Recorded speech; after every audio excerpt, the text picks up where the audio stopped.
E aí galera, aqui quem fala é o Lúcio, o seu narrador para mais um vídeo. E hoje eu quero falar sobre utilizar mapas para fazer os RPGs ou não utilizar mapas para fazer RPGs. Quando eu falo em mapa, eu quero falar a chamada popularmente de grid, né? Mas a gente tem que considerar que grid não necessariamente grid é a mesma coisa de mapa, porque você pode ter um mapa que não utilize grid, então eu prefiro chamar desse jeito de maps mesmo, um mapa estratégico, aquele mapa que você vê por cima e você movimenta seu personagem por ele utilizando um token, ou se um RPG é melhor sem esse mapa, utilizando apenas a imaginação.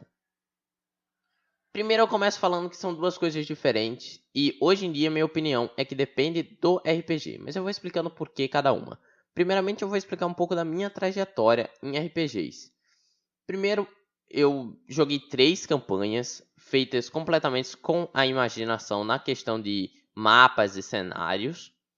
E depois eu fiz a minha campanha de Lendas e Canéis, a minha primeira campanha, que ela foi feita em alguns momentos com grid e em outros momentos sem grid. E depois que eu terminei ela, eu fui fazer Alvorada Imperial completamente com mapa. Depois eu narrei algumas outras campanhas pequenas e atualmente eu estou narrando Folhas de Outono. Na Folha de Outono, eu não utilizo grids de nenhuma forma. Então é praticamente só os players ouvindo minha narração. Lembrando que eu sempre vou virar um pouco para falar coisas relacionadas a combate, mas não que não seja específico para outras questões também. Também é muito bom, mas eu acho que o combate é onde tem mais informações. Então, meio que tipo assim, você tá fazendo uma investigação, por exemplo, claro que vai ter informações ali, mas são informações mais concretas que você vai pensar, desenvolver na sua mente própria e não necessariamente emergir ela no RPG. Também depende do RPG. Se você tiver num RPG, por exemplo, que a imaginação funciona na vida real, é claro que vai ser 100% diferente, tá? Mas eu estou falando em RPGs básicos, mirem aí num RPG de Star Wars, um RPG de medieval, de super-heróis, vão pensando nessas coisas. Então o que ocorre numa batalha certa, tipo, eu vou pra uma coisa mais medieval para samurai, um confronto com os espadas, por exemplo. Quando você está num cenário de grid, eu acho que a questão da movimentação é muito modificada porque um personagem, sei lá, ele tá a 5 grids de você. Seu personagem anda a 5 grids. Você vai só pegar seu personagem, mover para pro lado do personagem e, dependendo do mestre, logicamente, eu faço assim, que é quando um personagem ataca, eu mando ele narrar o golpe. Aí depois ele gira o dano pra eu poder terminar essa questão de como que vai ser o ataque necessariamente. Então ele narra o ataque falando, eu vou acertar em tal canto, tal canto, tal canto. Depois que ele gira o dano, aí eu narro, tipo, beleza, você acertou nesse canto. Aí, por exemplo, se o personagem tiver uma armadura ou tiver alguma habilidade de reduzir dano, aí eu que faço essa narração toda, porque às vezes o personagem acaba pulando essas partes. Então eu sempre mando narrar o ataque e eu narro a parte mais do dano. E eu acho que num cenário mais aberto, até mesmo a questão de movimento fica mais importante. Porque é claro que vai ter sempre aquele problema das perguntas que tem como eu chegar até ele, mas sem problemas. Como mestre, o mestre tem que dar essa complexidade. E eu acho que até se ele conseguir mostrar na narração inicial que isso é possível, então, tipo assim, todos vocês estão numa distância considerável, ponto de vocês andar para atacar, fica melhor. Mas eu acho que o personagem acaba combando as ações de movimento com suas ações de combate quando é mais ampla. Porque ele pode falar, eu viro minha espada pra frente e saio correndo. Normalmente você não vai ver isso acontecendo em grid, a não ser se o cara estiver totalmente reto e num momento bem óbvio de se fazer isso. Puxando mais uma coisa de Star Wars, por exemplo. Se o personagem tá num hangar de naves, e tá numa grid, provavelmente ele vai ficar movendo o token dele de uma forma bem normal e genérica. Isso eu tô falando Star Wars e vamos falar que ele tá usando um Jedi. Agora, quando ele tiver, por exemplo, numa grid aberta, né, nesse mundo aberto da imaginação, ele vai poder narrar muito melhor uma questão de tipo, o movimento dele pode ser o suficiente para chegar no personagem, né? Vamos falar assim, ele tem movimento suficiente para chegar no inimigo. Em grid, ele vai seguir o caminho reto, porque se ele pisar um quadrado errado, ele praticamente não chegou no inimigo. Então, o que acontece? que num cenário mais aberto, o cara é mais livre de poder falar, tipo, eu corro, pulo numa nave, rodopio e caio dando um ataque girando. Então ele fica girando o sabre enquanto ele tá ali meio que num formato de salto mortal. E atinge o personagem já, o inimigo no caso, já com a questão de quando atingir ele ficar de costa, no caso, na costa do inimigo. Então, eu acho que fica muito mais livre, porque ele tem a questão de, tipo, não se ligar muito bem, que, tipo, dava pra ele chegar andando. Mas, ele pode fazer de uma forma diferente, ele pode só dar um salto reto até o inimigo, ele pode fazer de formas bem diferentes, em que uma grid acaba prendendo o personagem de uma certa modo. E eu não acho que eu dei o melhor exemplo, então eu quero dar um exemplo um pouco melhor aqui para vocês pensarem. Pensem na cena do terceiro filme de Star Wars, por exemplo, mas também pode pensar em outra coisa aí, do jeito que eu vou falar. Mas pensa na luta do Anakin e do Obi-Wan.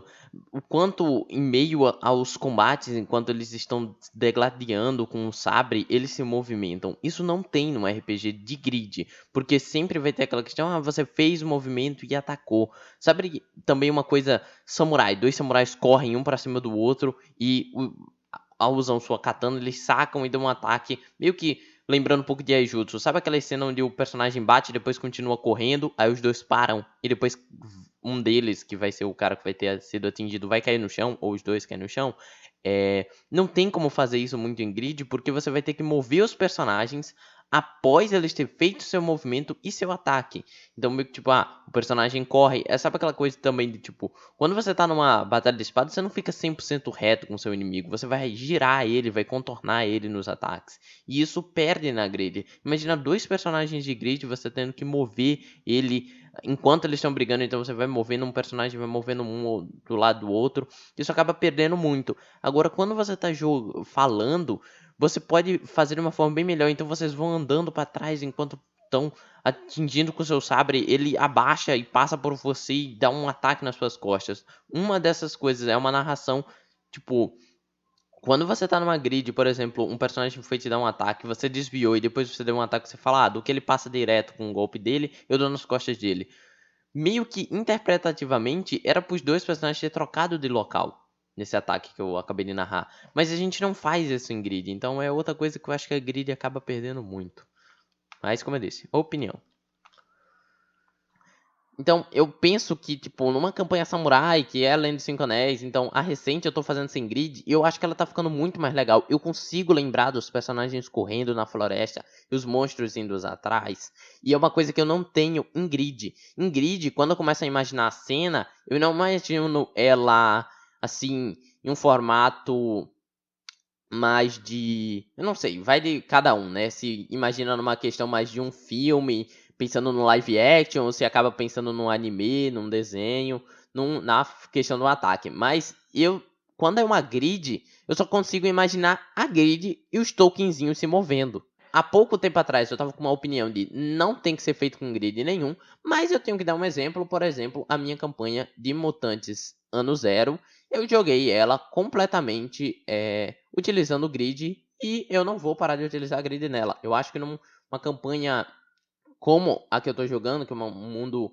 bem destruído, um mundo pós-apocalíptico, principalmente porque tem um jogo de Mutantes Ano Zero, você acaba aprofundando mais se você tiver num tipo de grid, porque você acaba mostrando melhor para os personagens, os locais para eles abrirem a porta. Então, tipo, tá tudo lá no mapa. Então não é uma questão de eu errar uma narração, por exemplo. Então uma coisa que eu faço muito é tipo assim, se tem um item, ele fica lá no cenário. Então, tipo, já teve vezes que os personagens não entraram num local, ou entraram no local, eu deixei um, um desenho no chão e eu falo, né? Tudo que existe naquele cenário existe mesmo. E eram umas pílulas, uns remédios. E eles simplesmente passaram por cima, mesmo sendo que ela tava lá no mapa. Então, já deu a questão de um RPG que eu fiz 100% com grid. Vou falar ainda no RPG que eu fiz 100% sem grid. E já já vou falar um pouquinho mais sobre Lendas dos Cinco Anéis. Então, eu também fiz um RPG de super-heróis, mutantes e malfeitores.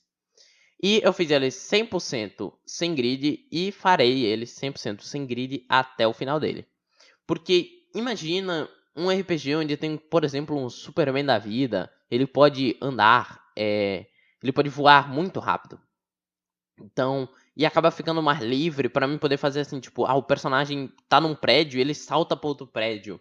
O personagem é uma escala tão grande que só daria pra fazer em mapa isso se fosse um mega mapa gigantesco, super detalhado e que seria super pesado e não valeria nem a pena de jogar com ele.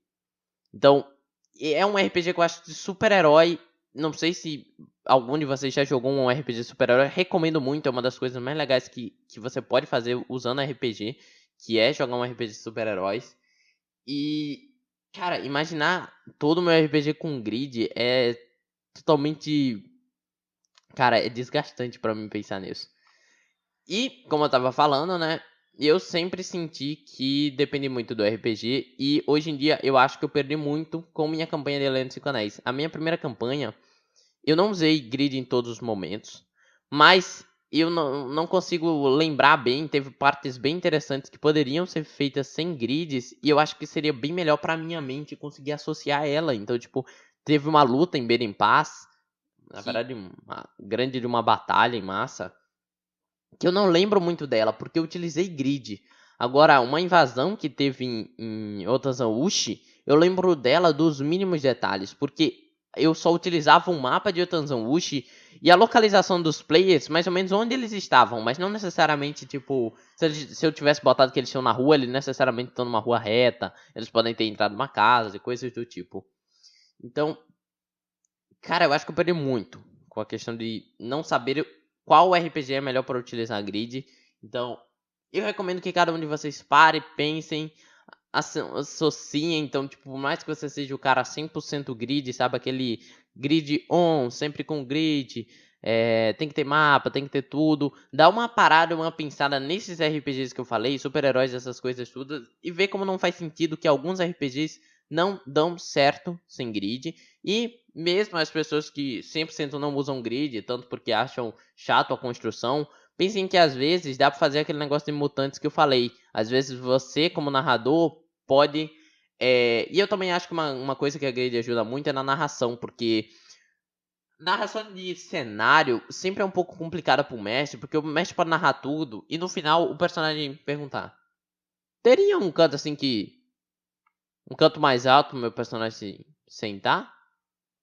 Tipo, é uma coisa totalmente. Assim. Não importante. Mas fica como que se você não tivesse narrado tudo certo, sabe? Quando você narrou tudo. Não, tem uma parte ali mais alta pra você sentar. Você acaba perdendo algumas coisas desse tipo. Tá, beleza, não foi o melhor exemplo que eu já dei. Mas o exemplo lá da pílula que eu disse, por exemplo. Tinha lá as pílulas, os personagens simplesmente viram aquilo e não pegaram, não falaram nada sobre. E numa narração eu não sei como que eu explicaria aquela pílula muito bem, se eu falaria que tem algumas coisas na prateleira para intuir eles a olhar, mas também teria aquela clássica que eles sempre iriam perguntar, todas as prateleiras que ele visse, eles iriam ter a pergunta, e pode ser que você tenha colocado numa só, tipo, uma vez na vida você quis colocar uma coisa numa prateleira, num mundo pós-apocalíptico, num supermercado destruído. E em outros locais que eles passaram, você não ter colocado nada e eles sempre ficarem perguntando, mas era só daquela vez, sabe? Então, e também tem a questão deles nunca conseguirem achar, ou eles sempre acharem, então eles sempre vão utilizar isso como um vício constante. Então é isso, tem as suas diferenças, eu acho que cada um deve analisar. Eu quero ouvir a opinião de vocês, quero que vocês coloquem aí nos comentários como é a questão de vocês, como é a emoção de vocês com grid sem grid, como é a sua relação com a grid ou sem a grid. Então, é isso, galera. Eu acho que nós temos que abrir a porta para todos esses caminhos. Então, aqui quem falou com vocês foi o Lúcio, o seu narrador, e foi.